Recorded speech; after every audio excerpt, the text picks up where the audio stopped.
මේ නුවර ප්‍රේමණීයම සවස්වරුවක ආරම්භයයි. මාගේ දේශය අවදි කරනු මැන ශිෂ්‍ය සාහිත්‍ය උළෙල 2025 සමාරම්භයයි මේ.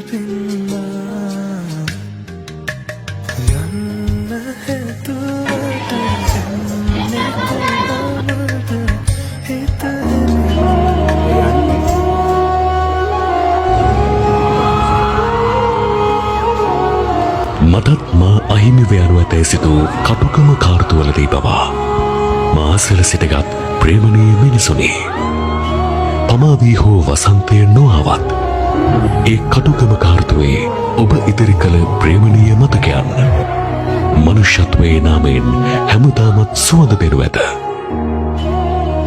ඉතින් ආදරේ බව පමණක් ලියා තබා නවතිනේ.